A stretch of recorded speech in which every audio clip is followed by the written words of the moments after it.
तो आइए आज हम जानेंगे बच्चों रक्त परिसंचरण तंत्र के बारे में। रक्त हमारे शरीर का महत्वपूर्ण भाग है जिसके द्वारा संपूर्ण क्रियाएं शरीर के अंदर संपन्न होती है। रक्त के द्वारा शरीर में O2 CO2 का परिवहन भी रक्त के द्वारा ही होता है। यहाँ तक कि पोषक पदार्थों को लाने ले जाने का कार्य भी रक्त ही करता है। शरीर का सामान्य पीएच मान बनाए रखने का कार्य भी रक्त ही करता है। और शरीर में जितने भी प्रतिरक्षा कार्य होते हैं उनको भी संपन्न करने का कार्य रक्त ही करता है। तो हृदय का थक्का बनाने, चोट लगने पर संपूर्ण कार्यों में एक अहम भूमिका होती है रक्त की। तो रक्त परिसंचरण यानी रक्त का संचरण हमारे शरीर के अंदर किस प्रकार होता है उसके बारे में हम आगे हृदय की संरचना में समझेंगे। परंतु हम ये बात करते हैं आज सबसे पहले कि रक्त है क्या और इसके क्या क्या कार्य, इसके कितने भाग होते हैं उसके बारे में हम बात करते हैं। तो देखिए इसमें रक्त की परिभाषा ये है यहाँ पे, यह एक तरल संयोजी उत्तक है। तरल का मतलब है लिक्विड है, परंतु संयोजी का मतलब ये तरल उत्तक यानी टिश्यूज बाह्य वातावरण में आने पर, वायु के संपर्क में आने पर ये क्या होते हैं, एक उत्तक के समान स्कंदित होकर के जम जाता है। इसलिए इसको यह एक तरल संयोजी उत्तक माना गया है जिसका पीएच मान 7.4 होता है। कितना होता है? 7.4। तथा इसका निर्माण लाल अस्थि मज्जा में होता है। लाल अस्थि मज्जा मतलब बोन मैरो के अंदर जो हड्डी के बीच में पाया जाता है उसके अंदर इसका निर्माण होता है। भ्रूण अवस्था में, भ्रूण अवस्था का मतलब जब माँ के गर्भ के अंदर भ्रूण पल रहा होता है छोटा सा, तथा नवजात जो शिशु होते हैं, छोटे जो बच्चे होते हैं, उनमें रक्त का निर्माण प्लीहा के अंदर होता है। किसके अंदर होता है? प्लीहा। और बड़ों के अंदर इसका निर्माण किसमें होता है? लाल अस्थि मज्जा में होता है। तो छोटे बच्चे और भ्रूण अवस्था में निर्मित जो बच्चे होते हैं माँ के गर्भ के अंदर, उनमें प्लीहा के अंदर इसका रक्त का निर्माण होगा और बड़ों के अंदर लाल अस्थि मज्जा के अंदर इसका निर्माण होता है। सामान्य व्यक्ति के अंदर लगभग 5 लीटर रक्त पाया जाता है। कितना पाया जाता है? 5 लीटर रक्त पाया जाता है। तो इसे हम कहते हैं रक्त की परिभाषा। इसका पीएच मान 7.4, बड़ों के अंदर इसका निर्माण लाल अस्थि मज्जा में, भ्रूण अवस्था नवजात शिशु में रक्त का निर्माण प्लीहा में, और एक सामान्य व्यक्ति में रक्त 5 लीटर होता है। तो ये तो ये रक्त की बात। अब बात करते हैं रक्त के भाग की। रक्त के 2 भाग होते हैं, एक तो होता है प्लाज्मा और एक होता है कोशिकाएं या फिर डिंबाणु जिसको हम रुधिर कणिकाएं भी कहते हैं। सबसे पहले हम बात करते हैं प्लाज्मा की। प्लाज्मा है क्या? यानी प्लाज्मा रक्त के अंदर पाए जाने वाला एक तरल पदार्थ होता है हल्के पीले रंग का, जो रक्त का 55% भाग का निर्माण करता है। कितना? 55% भाग निर्मित करता है प्लाज्मा। इसमें 8% होते हैं कार्बनिक एवं अकार्बनिक पदार्थ और 92% होता है इसके अंदर जल। टोटल मिला के 100% होता है जल और अकार्बनिक और कार्बनिक पदार्थ, और ये टोटल भाग रक्त का कितना बनाता है? 55% भाग का निर्माण करता है। तो इसको हम कहेंगे प्लाज्मा। दूसरा भाग है कोशिकाएं या डिंबाणु, यानी जिसको हम रुधिर कणिकाएं भी कहते हैं। रुधिर कणिकाएं 2 प्रकार की होती है, एक तो आरबीसी और एक होती है डब्ल्यूबीसी। डिंबाणु भी अपने आप में कोशिकाएं, परंतु वो एक अलग भाग है। तो यहाँ हम आरबीसी और डब्ल्यूबीसी के बारे में बात करेंगे। Red blood corpuscles, white blood corpuscles, लाल रुधिर कणिकाएं और श्वेत रुधिर कणिकाएं। सबसे पहले हम बात करते हैं कि डब्ल्यूबीसी के 2 भाग हैं, कणिकाणु, अकणिकाणु, यानी जिसके अंदर कण पाए जाते हैं, जिसके अंदर कण नहीं पाए जाते हैं। इसको कणिकाणु को हम ग्रेनुलोसाइट भी बोलते हैं। ये कितने प्रकार की होती है? न्यूट्रोफिल, इओसिनोफिल और बेसोफिल। ये 3 प्रकार की कणिकाएं डब्ल्यूबीसी के अंदर पाई जाती है कणिकाओं के रूप में। अकणिकाओं के रूप में यानी एग्रेन्युलोसाइट के रूप में एक तो इसमें पाई जाती है लिम्फोसाइट और एक पाई जाती है मोनोसाइट। तो इनके प्रकार है, विस्तार से हम बात करेंगे इनमें आगे। क्योंकि जो लिम्फोसाइट होती है ये कोशिकाएं क्या करती है?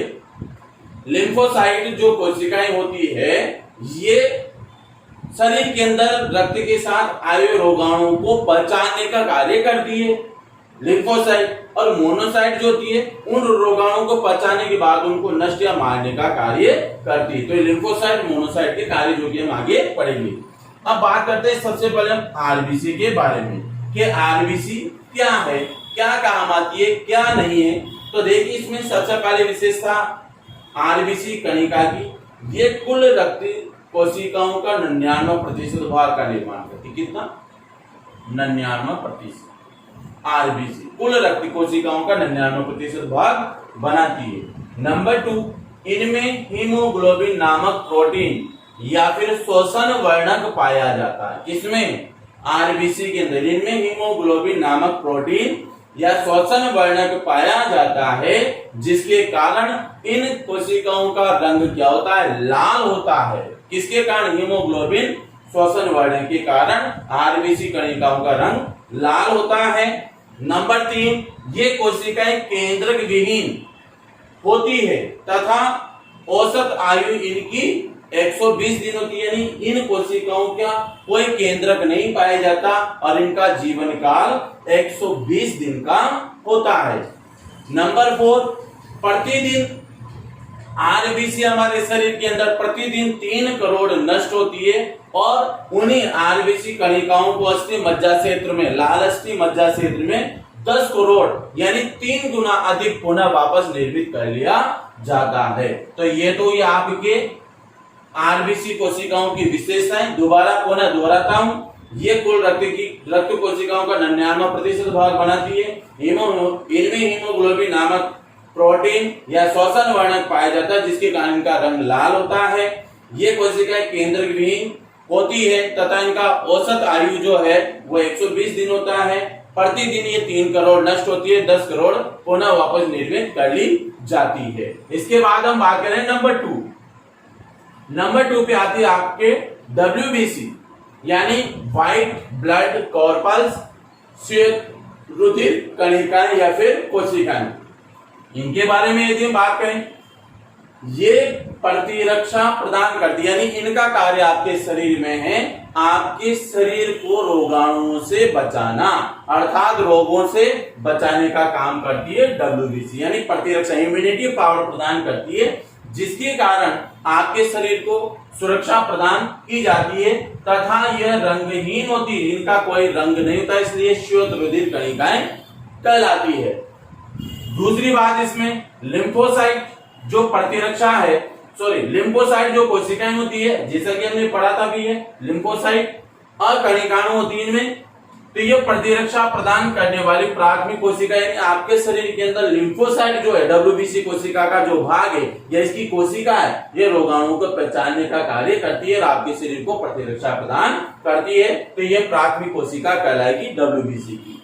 नंबर 3 मोनोसाइट, इसकी दूसरी कोशिका WBC की मोनोसाइट महाभक्षक कोशिका में रूपांतरित होती है, अर्थात ये रोगाणुओं को पहचानती है और मोनोसाइट उन रोगाणुओं को पहचानने के पश्चात मोनोसाइट उनका भक्षण करती है, अर्थात उन रोगाणुओं को नष्ट करने का कार्य, यानी शरीर से उनको पूर्णतः नष्ट करने का कार्य करती है। इसलिए आपके शरीर में प्रतिरक्षा तंत्र का निर्माण होता है, आपको रोगों से लड़ने की क्षमता प्रदान होती है, वो इन दोनों के ही कार्य होते हैं। इसके बाद 6 से 10,000 प्रति घन मिलीलीटर रक्त के अंदर इनकी संख्या WBC की कितनी होती है? 6 से 10,000 WBC कोशिकाएं प्रति घन ml रक्त के अंदर इनकी संख्या पाई जाती है। इसके बाद ये हो गई आपकी WBC कोशिकाओं की विशेषताएं। अब बात करते हैं बिंबाणु की। नंबर 3 ये रहा बिंबाणु। इसमें बात करें कि बिंबाणु है क्या? केंद्रक विहीन जीवन केंद्रक विहीन होती है बिंबाणु, इनमें केंद्रक नहीं पाया जाता, इनका जीवन मात्र 8 से 10 दिन का होता है। रक्त का थक्का जमाने में मदद करती है कौन? बिंबाणु कोशिकाएं। स्वस्थ व्यक्ति में प्रति घन ml रक्त में इनकी संख्या 2.5 से 3 लाख होती है। इसके बाद नंबर 4 है बिंबाणु में प्रोथ्रोम्बिन व फाइब्रिनोजन 2 प्रकार की प्रोटीन पाई जाती है जो चोट लगने पर रक्त का थक्का बनाने में सहायक होती है। तो ये हो गया आपके बिंबाणु की विशेषताएं। केंद्रक विहीन है, इनका जीवन काल 8 से 10 दिन का होता है, रक्त का थक्का बनाने में सहायक है, स्वस्थ व्यक्ति के प्रति घन ml रक्त के अंदर इनकी संख्या 2.5 से 3 लाख होती है। डिम्बाणु के अंदर 2 प्रकार की प्रोटीन होती है, प्रोथ्रोम्बिन और फाइब्रिनोजन, जो किसी व्यक्ति विशेष के चोट लगने पर वायु के संपर्क में आने पर ये दोनों प्रोटीन ही रक्त को क्या करती है, थक्का बनाने में सहायता प्रदान करती है।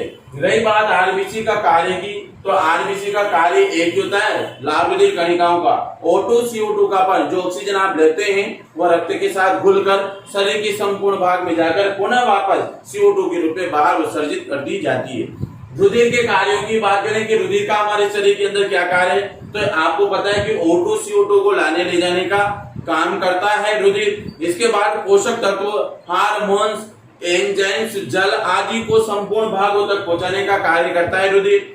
नंबर 3, शरीर का ताप तथा रुधिर का पीएच मान को नियंत्रित करता है। यानी शरीर का हमारे तापमान होता है 7.8 के समथिंग होता है और रुधिर का पीएच मान होता है आपके 7.4, यानी 7.8 पीएच पर हमारा शरीर कार्य करता है और ये रुधिर का पीएच मान होता है आपके 7.4। इसको सामान्य बनाए रखने का कार्य भी रुधिर का होता है।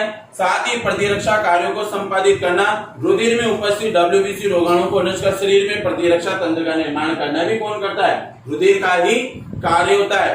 रुधिर की प्लेट्स कणिकाएं चोटग्रस्त स्थान पर रुधिर का थक्का बनाने में सहायक होती है, तो ये सब रुधिर के कार्य के अंतर्गत आ जाते हैं। यानी इन सबके कार्य आरबीसी, WBC और डिम्बाणु तीनों मिलकर के रुधिर कार्यों को संपन्न कराने में सहायता प्रदान करते हैं। आज इतना ही है।